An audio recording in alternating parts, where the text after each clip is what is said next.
Hello everyone.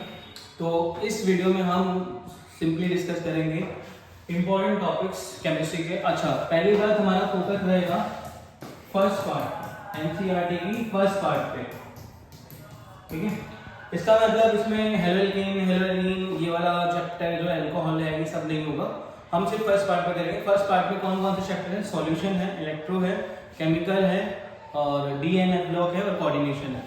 Main topic सीधा उसी पे आते हैं। पहला क्या है? पहला है चैप्टर 1। चैप्टर 1 है सॉल्यूशन।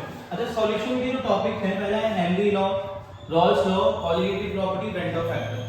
पहली बात यहाँ पे मैंने लिखा नहीं है कि डेफिनेशन क्लियर होनी चाहिए सभी। डेफिनेशन क्या होनी चाहिए? क्लियर। कि हेनरी लॉ क्या है? Partial pressure of a gas जो भी है ये याद करना है। रॉल्स लॉ की डेफिनेशन याद करनी है, कॉलिगेटिव प्रॉपर्टी की डेफिनेशन याद करनी है, ब्रेंटो फैक्टर की डेफिनेशन याद करनी है। अच्छा, रॉल्स लॉ में दो ग्राफ भी है, पॉजिटिव डेविएशन और नेगेटिव डेविएशन, थोड़ा सा वो कर लेंगे। और इसकी क्वालिटेटिव में चार प्रॉपर्टी है: relative lowering in vapour pressure, relative lowering in vapour pressure, elevation in boiling point और depression in freezing point, osmotic pressure. अच्छा, इन चारों में से न्यूमेरिकल ट्राई करना है। इन चारों का क्या ट्राई करना है? न्यूमेरिकल। थोड़ा सा कॉन्सेप्ट पढ़ के न्यूमेरिकल ट्राई कर लेंगे। बाकी ब्रेंटो फैक्टर हमें पता होना चाहिए कि आई की वैल्यू के बारे में क्या होता है, कि इलेक्ट्रोलाइट के लिए क्या है, नॉन इलेक्ट्रोलाइट के लिए क्या है। नॉन इलेक्ट्रोलाइट के लिए आई की वैल्यू हमेशा 1 रहेगी, ठीक है। बट इलेक्ट्रोलाइट जैसे NaCl हो गया, MgCl2 हो गया, वो थोड़ा सा दिमाग में बिठा लेना है। बात करेंगे इंडेक्स क्वेश्चन की, तो 4-5 क्वेश्चन हम ट्राई कर सकते हैं। वैसे इंडेक्स मैं बोला जाए तो मतलब मेरे अकॉर्डिंग बोला जाए तो सारे ही ट्राई करो इंडेक्स। एक्सरसाइज के एक पॉइंट में हम इग्नोर कर सकते हैं क्योंकि टाइम की कमी की वजह से हम ज्यादातर फोकस हमारा किस पे होना चाहिए? इंडेक्स में, क्योंकि सॉल्यूशन सामने होता है, अगर नहीं भी समझ में आता है देख के हम समझ सकते हैं। तो इंडेक्स सारे में बोलूंगा, बाकी लिखने के लिए मैंने 4-5 लिखे, ट्राई कर सकते हैं। बाकी मेरी तरफ से सारे एक्सरसाइज के कुछ क्वेश्चन है उस पर ट्राई कर लेते हैं, ठीक है। नया chapter electrochemistry.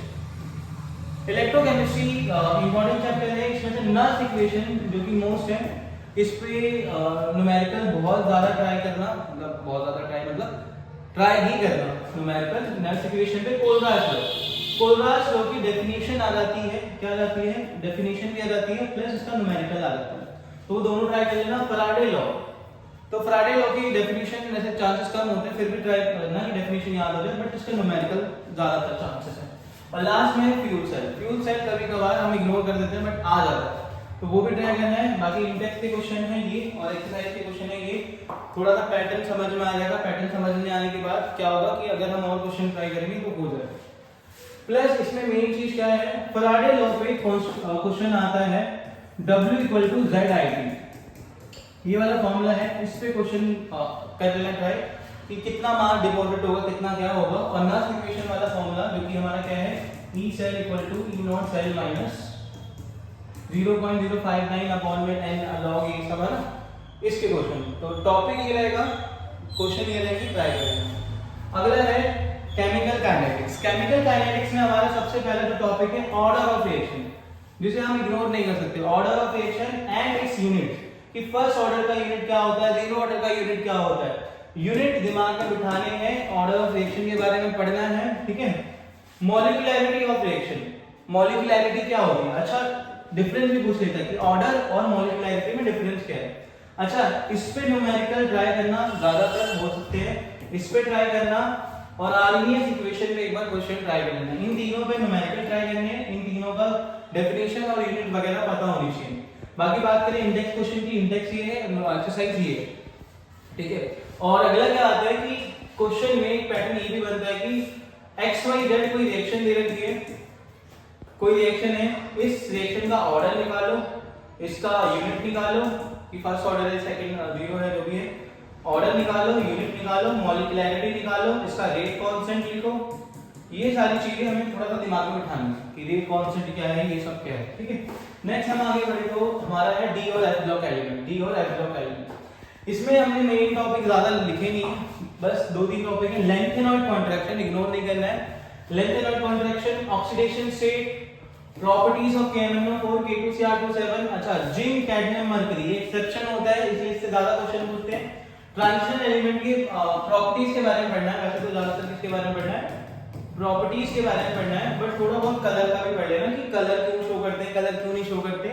Due to presence of unpaired electron, d के अनपेड इलेक्ट्रॉन प्रेजेंट होते हैं, जो भी रीजन है। इंटेक्स के क्वेश्चन ट्राई करना, एक्सरसाइज के वाले क्वेश्चन ट्राई करना, ठीक है। नेक्स्ट हम आ जाते हैं इस पे कोऑर्डिनेशन कंपाउंड। अब कोऑर्डिनेशन कंपाउंड में से क्वेश्चन कंफर्म है, आते ही हैं। अच्छा, सबसे पहला मैं लिखना चाहता था नोमेनक्लेचर, कि नोमेनक्लेचर में आईयूपीएससी का क्वेश्चन जरूर है, आइसोमरिज्म का क्वेश्चन जरूर है, कि आइसोमरिज्म बहुत इजी है कि किस टाइप के होते हैं, आयनाइजेशन होता है, कोऑर्डिनेशन, लिंकेज, जो भी है ये सब। वीबीटी का एक क्वेश्चन कंफर्म कर लेना ट्राई, वीबीटी इंपॉर्टेंट है सबसे ज्यादा। सीएफटी, वर्नर थ्योरी, 3-4 टॉपिक ऐसे हैं जिन्हें हमें इग्नोर नहीं करना। VBT, CFT, Werner theory, isomerism, nomenclature तो करना ही पड़ेगा, क्योंकि अगर नोमेनक्लेचर आती है तो ये भी हो जाएगा। इंडेक्स के ये क्वेश्चन है, एक्सरसाइज के ये क्वेश्चन है, ट्राई करेंगे समझने की, समझ में आ जाएगा। अच्छा ठीक है, एक बार मैं दोबारा स्लाइड चलाता हूँ, स्क्रीनशॉट नहीं लिया हो तो ले लेना। पहला है सॉल्यूशन, ये सॉल्यूशन क्या है, ये इलेक्ट्रोकेमिस्ट्री, ये chemical kinetics, DNF block elements और हमारा कोऑर्डिनेशन कंपाउंड। तो यहाँ तक की वीडियो है। बाकी अगर हम एलो एल्केन और एलो एलिन की बात करें तो SN1 SN2 मैकेनिज्म ढंग से करना है, उसमें 2-3 रिएक्शन है, वुड्स रिएक्शन और बॉइलिंग पॉइंट वाला क्वेश्चन है। अल्कोहल फिनॉल में जाओगे तो रीमन टीमन रिएक्शन है, कोल्बे है, और एसिड डिहाइड्रेशन वाली मैकेनिज्म है जो प्रोटोनेशन डीप्रोटोनेशन मैकेनिज्म बोलते हैं, विलियमसन सिंथेसिस है। ये सारे टॉपिक्स हैं, उसको इग्नोर नहीं करना। बाकी वीडियो इतनी ही करनी थी हमें, तो इसलिए मैंने अल्कोहल का नहीं लिखा, ठीक है।